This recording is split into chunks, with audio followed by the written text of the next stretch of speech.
हमें भेज सकते हैं। नंबर है 9136934065।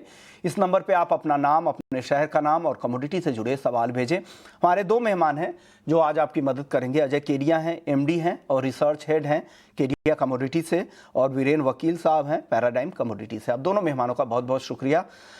और किसान जो अभी हमें देख रहे हैं उनके लिए भी सलाह एक ये है कि आप अपनी शिकायतें, आपकी जो भी परेशानियां हैं या जो भी वीडियो आप अपने खेती किसानी से जुड़ी हुई भेजना चाहते हैं तो भेज सकते हैं। फोटो खींच कर भेज सकते हैं, मैसेज के जरिए भेज सकते हैं। वीडियो नहीं बना पा रहे हैं तो कोई बात नहीं, आप नॉर्मल मैसेज के जरिए भी अपनी दिक्कतें भेजिए। हम कोशिश यही कर रहे हैं कि आपको एक प्लेटफॉर्म मुहैया कराएं और आपकी आवाज़ को स्वदेश की आवाज़ बनाएं। और कई सारे किसान हमें भेजते भी हैं अपने सवाल। आज एक और किसान जिन्होंने अपने सवाल हमें भेजे हैं, उनकी क्या शिकायत है वो आपको दिखा देता हूं।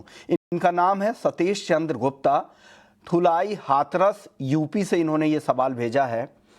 इनकी शिकायत है कि सरकार कहती है कि एक पेड़ माँ के नाम, लेकिन फलों के पेड़ का प्रोडक्शन सेंटर काफ़ी दूर है। यानी जो पौधे जो मुहैया कराए जाते हैं, जो उसका सेंटर है वो काफ़ी दूर है।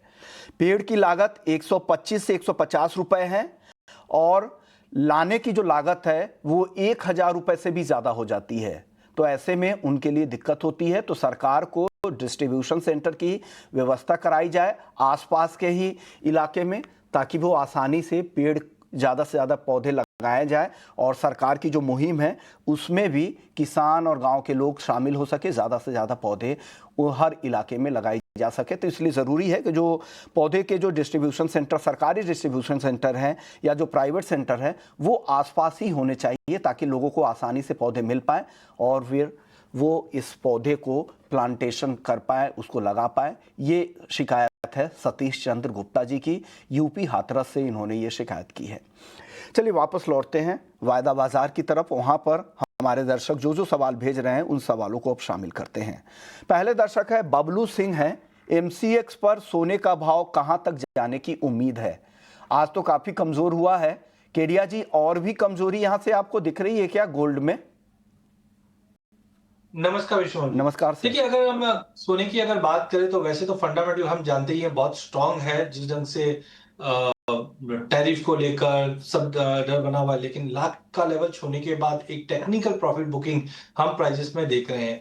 पहले भी हमने देखा इंटरनेशनल में 3500 का लेवल अब तक वापस टूटा नहीं है और डोमेस्टिक मार्केट में भी लाख के ऊपर टिक नहीं रहा है। तो आई थिंक देखिए लॉन्ग टर्म ठीक है, मार्केट में चांदी बहुत ज्यादा स्ट्रांग दिख रही है, बट सोना अब कैप होता हुआ दिखाई दे रहा है। तो आई थिंक आज ये गिरावट और बढ़ते हुए दिखाई देगी, जो 98,000 तक का लेवल दिखा सकती है। तो करंट लेवल से मुझे नहीं लगता है कि सोने में लेवाली करनी चाहिए, दबाव रहेगा आज इंट्राडे में जो 98,000 तक दिखा सकता है।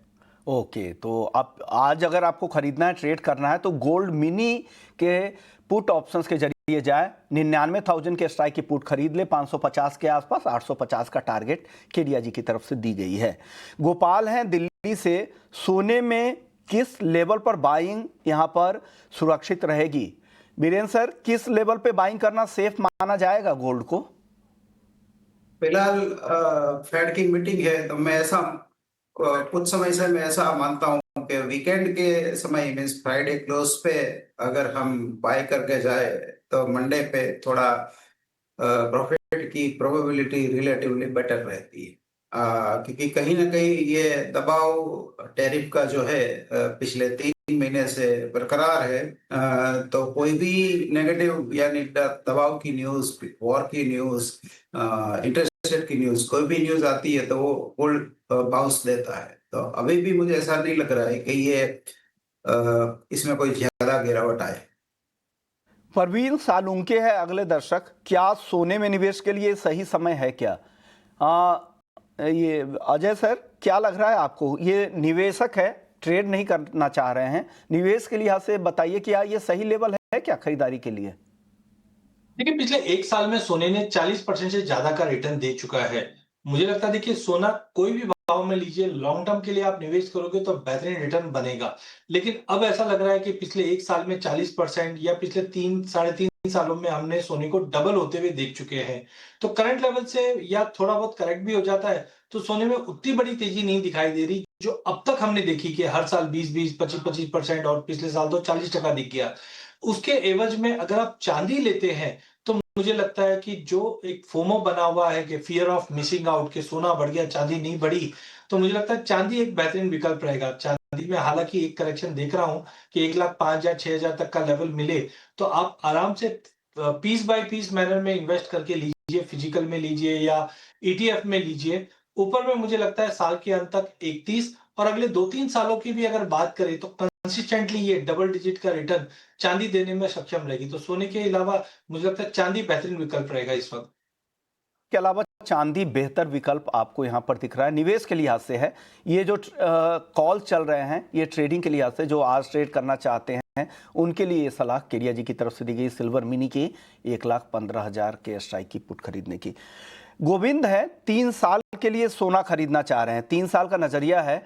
वीरेंद्र सर, 3 साल की खरीदारी के लिए ये सही लेवल है या और वेट कर ले नीचे आने का गोल्ड में?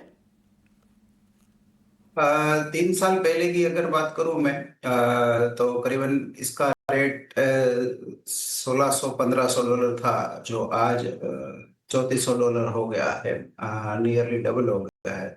जिस रेट से ये बढ़ा है, ये अगर मान के चले तो अगले 3 साल में ये $7,000 होगा।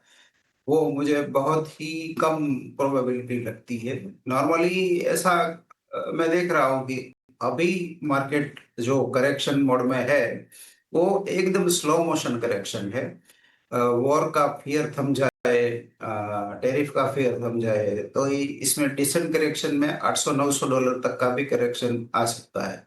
बट कंडीशन ये है कि डर निकलना चाहिए। अगले दर्शक हमारे साथ क्रिश हैं दिल्ली से, कॉपर में जाना चाह रहे हैं कि क्या करें। केडिया जी, कॉपर में क्या करना चाहिए क्रिश को?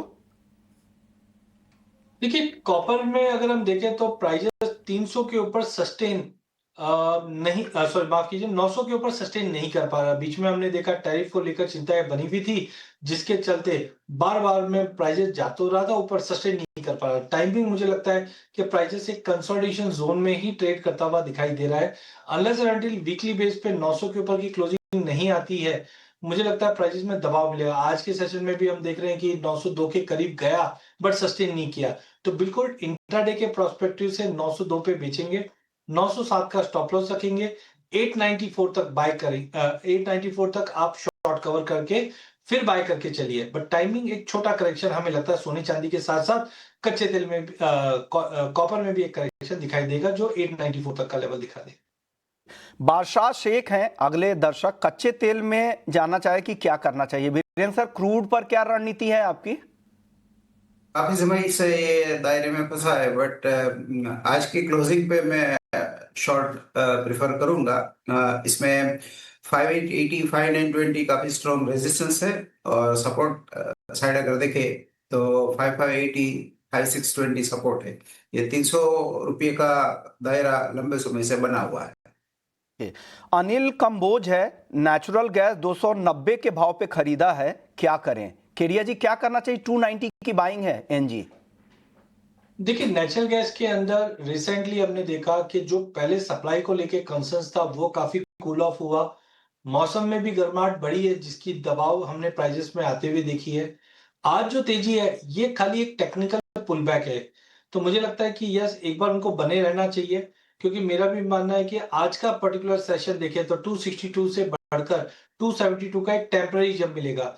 तो बेटर है आपका 290 वाली जो पोजीशन है अगर 272 275 के करीब मिले, बिकॉज ये टेक्निकल जंप है विश्वमोहन जी। तो 275 तक भी मिलता है ना, तो वहां पे रिव्यू कर निकलने की चेष्टा कीजिए। ट्रेंड अभी भी वीक है, प्राइजेस ने इंपॉर्टेंट 290 का जो सपोर्ट था वो तोड़ चुका है। हालांकि पिछली बार 270 का एक हार्मोनिक पैटर्न बना था, जिसके बाद 320 तक भी चले गया था, बट इस वक्त ट्रेंड थोड़ा सा वीक ज्यादा दिखा रहा है। तो 275-76 तक मिलता है, वहां पे आपको लॉन्ग पोजीशन निकल जाना चाहिए। ओके, तो ये सलाह नेचुरल गैस के लिए। चलिए अब लेकिन एक खास खबर का रुख करते हैं। हमारे साथ विनोद आनंद साहब हैं, किसान भी है, एग्री इकोनॉमिस्ट भी हैं और साथ ही पीएम की तरफ से जो बनाई गई एमएसपी की कमेटी थी उसके मेंबर भी थे। बहुत बहुत शुक्रिया विनोद जी, आपने वक्त निकाला है। सर, सरकार की नई नेशनल कोऑपरेटिव पॉलिसी का आगाज हो चुका है। 2002 के बाद पहली बार ये नई राष्ट्रीय सहकारी नीति आई है और कहा जा रहा है कि ये अगले 2 दशक का यानी 2025 से 2045 तक के लिए सहकारी आंदोलन का ये रोड मैप बनाएगी और पीएम मोदी के लीडरशिप में सहकार से समृद्धि का जो ये टारगेट है, ये क्या कुछ है इसमें? अब इस सहकारी पॉलिसी से क्या उम्मीदें करनी चाहिए? कुछ ब्रॉडर इस पर सर आप बता पाए, ब्रॉडर बातें इसकी। देखिए, भगवत गीता में बहुत अच्छा लिखा गया था कि जब जब संतुलन धरती पर बिगड़ता है तब एक मार्गदर्शक शक्ति जन्म लेती है।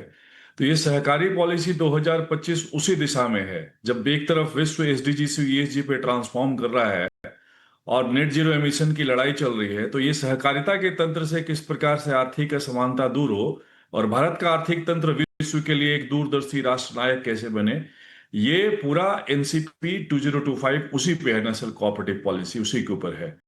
मैं आपको कुछ एक बातें बताता हूं। अभी तो हालांकि माननीय मंत्री जी अपने स्पीच में बहुत सारी चीजें बोल रहे हैं, लेकिन जो राष्ट्रीय सहकार सूचकांक, रियल टाइम डिजिटल ऑडिट, जवाबदेही के साथ जो प्रगति का जो ये मॉडल है, जो इसके थ्रू जो दिया जा रहा है, कमोडिटीज को कोऑपरेटिव में लेके आना, फाइनेंशियल सेक्टर को, बीएफएसआई सेक्टर को कोऑपरेटिव में लेके आना, मतलब आपने इस सहकार टैक्सी का पहले ही अनाउंसमेंट आपने सुना, पैक्स को इनाम के साथ जोड़ना, ओएनडीसी और आधुनिक गोडाउन के साथ जोड़कर और खेत से बाजार का एक जो पुल तैयार करना है। तो एक बड़ी बहुत लंबा चौड़ा एक पूरा है। और जब आर्टिफिशियल इंटेलिजेंस का जमाना है, ब्लॉकचेन आधारित ट्रेसेबिलिटी होगी, आर्थिक जोन्स बनेंगे सहकारिता में, तो एक आमूल चूल परिवर्तन पूरे चारों तरफ से आपको देखने को मिलेगा। खास करके वहां पे जहां सतत विकास लक्ष्य के लिए, पर्यावरण के लिए, समाज और सुशासन के लिए एक वैश्विक कसौटी पे भारत अग्रणी बनता जा रहा है।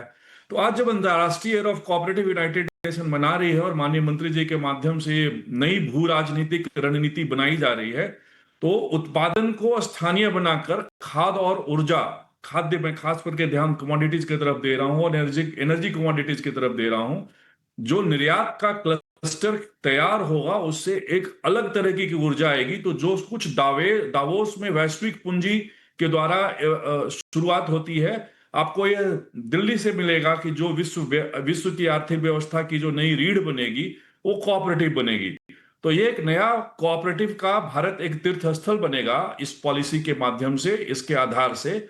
और जो कल्याणकारी जितनी संस्थाएं हैं, प्रतिस्पर्धी उद्यम जितने हैं, खास करके जो निगरानी और खुलेपन और इन चीजों में जो उलझा हुआ था, जो पूरा एक ब्यूरोक्रेटिक स्ट्रक्चर था जो कोऑपरेटिव को आगे नहीं आने देता था, तो अभी ये सारी चीजें जो ऐसी अर्थव्यवस्था बनेंगे कि हो सकता है 2047-50 तक 50% जीडीपी सहकारिता और सहकारिता के क्षेत्र से आए। तो विश्वमोहन जी, एक हम लोग बिल्कुल सब मिलजुल करके इस पे लगेंगे और अभी बहुत सारा काम होना है आर्थिक स्वतंत्रता के लिए सहकारिता के माध्यम से। बड़ा मील का पत्थर है सहकारी 2025 का जो आज नीति इनॉग्रेट हुआ है, ये होगी। एक सवाल मेरा होगा, कमोडिटी स्पॉट एक्सचेंज की आप बात कर रहे थे कि ये काम कैसे करेगा और ये डेरिवेटिव से कितना अलग होगा और क्या कुछ इसमें बदलाव होंगे? क्या ट्रेडिंग जो, क्योंकि कमोडिटी का स्पॉट का मार्केट काफी बड़ा है, अगर ये प्लेटफॉर्म आता है तो कितना बड़ा गेम चेंजर हो सकता है? हर पैक्स में जो वेयर हाउसेज बनाने हैं, गोडाउन बनाने हैं, और वो एक नया मील का पत्थर होगी। तो जो कुछ व्यवस्था पहले बनी हुई थी जो किसान केंद्रित नहीं थी, यानी कि किसानों को यह पता नहीं होता था कि उनका अनाज कहाँ रखा हुआ है, अब वो पूरा ट्रेसेबल होगा। तो एक नई दिशा एक इसमें आएगी। वैश्विक रूप से ऐसी कहीं संरचना नहीं बनी है जहां 2.5 लाख गोडाउन एक साथ हों और एक जगह कनेक्टेड हों वेयर हाउस से। तो ये अपने आप में जो प्राथमिक कृषि साख समितियां हैं, पैक्स, इसको कई अलग अलग एग्जाम्पल्स इसके दिए जाते हैं। ये एक मील का पत्थर होगी और ये एक अनाज रिकॉर्ड में एक नई व्यवस्था लाएगी। अभी 1-2 वर्ष पहले आपने इस पे चर्चा की थी, मैं आपके साथ काफी समय से जुड़ा हुआ हूं, कि हमारा बफर स्टॉक कितना है, हमारा बफर स्टॉक खतरे में। आज आंकड़े कुछ और कह रहे हैं। तो कमोडिटीज का जो स्पॉट एक्सचेंज होगा, खास करके वैसे कमोडिटीज को जिसको हम वैश्विक रूप से प्रोक्यूर करते हैं, मान के चलिए डीएपी है, तो डीएपी का भी एक स्पॉट एक्सचेंज बनाया जा सकता है सहकारिता के माध्यम से। तो ऐसे कई नवाचार प्रयोग। अब तो ब्यूरोक्रेसी और हम सब, क्योंकि सहकारिता सबकी है, सरकार तो सिर्फ नीतिगत नीतियां निर्धारित करती है। तो आने वाले समय में जो इस सहकारिता पॉलिसी से जो नीति निकल के आ रही है, इस नीति से इसके क्रियान्वयन में जो पॉलिसी चेंजेस आएंगे, उसमें वो अपने आप में मील का पत्थर होगी। और वो जहां हम 2.5 लाख करोड़ रुपए की सब्सिडी, 2 लाख करोड़ रुपए की सब्सिडी आज दे रहे हैं, हो सकता है उसमें हम बहुत बचा लें और हमारे जो फर्टिलाइजर की भी बहुत सारी कंपनियां हैं वो भी फायदे में आएंगी, इससे और ज्यादा फायदा उनका, और ज्यादा मुनाफा होगा। तो एक पूरा एक वैश्विक रूप, एक जियोपॉलिटिकल जो चेंज है और जो जियो ने इकोनॉमिक चैलेंजेस है, ऊर्जा को लेकर के, बायोफ्यूल को लेकर के, कंप्रेस बायोगैस को लेकर के, इन सब चीज में इस सहकारिता की जो पॉलिसी है, इस पॉलिसी में सारे रास्ते खुले हैं कि केंद्र और राज्य सरकार के झगड़े मिटे, पैक्स को मल्टीपर्पज बनाया गया। और ओवरऑल आप देखेंगे कि ये एक ट्रांसपेरेंट और इफेक्टिव जो एमएसपी को करने की जो हमारी कमेटी के द्वारा संभावनाएं सारी बन रही थी और हम लोगों ने उस पर काफी दूर तक आगे चले हैं, वो बहुत अच्छा रास्ता होगा। इसके साथ साथ में जैसे पैक्स पे बहुत सारी प्रॉफिटेबिलिटी के इंस्टीट्यूशंस होंगे, जैसे बायोडाइवर्सिटी मैनेजमेंट कमेटी है, तो इन सारी चीजों का कन्वर्जेंस एक जगह होगा। तो एक ऐसी स्कीम बनाई जा रही है जिससे बनाई गई, जिसका आज उद्घाटन किया गया है, जिस पॉलिसी का, ये आपको आने वाले बजट के सारे स्कीम्स हैं उसको कन्वर्ज करने में एक मील का पत्थर बनेगी, ये एक रास्ता दिखाएगी, ऐसी नीति है ये। तो उम्मीद करते हैं जो ये पॉलिसी है वो एक बड़े स्केल पर आए और कहा जा रहा है कि कमोडिटी स्पॉट एक्सचेंज बनने की संभावना है। सहकारिता के जरिए कमोडिटी ट्रेडिंग को बढ़ावा दिया जाएगा, एक्सपोर्ट जोन बढ़ाने की तैयारी है, हर गांव में सहकारी संस्था स्थापित करने की तैयारी है, साथ ही यहाँ पर स्टोरेज की जो दिक्कतें, ये सारी दिक्कतें, तो कई सारे मल्टी लेवल पे यहाँ पर काम होना है। सर एक छोटा जवाब दे दीजिएगा, वक्त कम है विनोद जी, कि ऑर्गेनिक खेती के लिए अलग एमएसपी की सिफारिश की गई है, ये जानकारी आपके पास है? और कितना प्रीमियम दिया जा सकता है एमएसपी में अगर ऑर्गेनिक उत्पादों के लिए? ये कहीं से इसकी कोई सरकारी स्तर पे कोई बातचीत नहीं की गई है, और जहां मुझे जानकारी मिली है कि ऐसी कोई बातचीत नहीं है कि ऑर्गेनिक खेती के ऊपर या ऑर्गेनिक प्रोडक्ट के ऊपर अलग एमएसपी मिले। देखिए, न्यूनतम समर्थन मूल्य है, इसके एक अलग सिद्धांत इसका है, इन दोनों को जोड़ना कहीं से ठीक नहीं है। और यहाँ तो हम नेचुरल फार्मिंग की बात कर रहे हैं, ऑर्गेनिक खेती तो उसका एक प्रारूप है, तो ऐसा कुछ है नहीं। कार्बन ट्रेडिंग के ऊपर, इन चीजों के ऊपर बातचीत जरूर हो रही है, लेकिन ऑर्गेनिक प्रोडक्ट के ऊपर एक अलग से एमएसपी हो, ऐसी कोई बातचीत ना ही इस पॉलिसी में है और ना ही ऐसी कोई अभी सोच है। जी आपने वक्त निकाला, संसद की कमेटी ने इस तरह की सिफारिश की है, ये खबर हमारे सोर्सेस बता रहे हैं कि ऑर्गेनिक खेती के लिए एमएसपी में बदलने की सिफारिश की गई है। 20 से 30% प्रीमियम ज़्यादा एमएसपी देने की तैयारी यहाँ पर ऑर्गेनिक उत्पादों को लेकर है। चलिए आगे बढ़ते हैं, अब शुरू करते हैं अपने अगले सेगमेंट का, वो है कमोडिटी ऑप्शंस मास्टर क्लास का।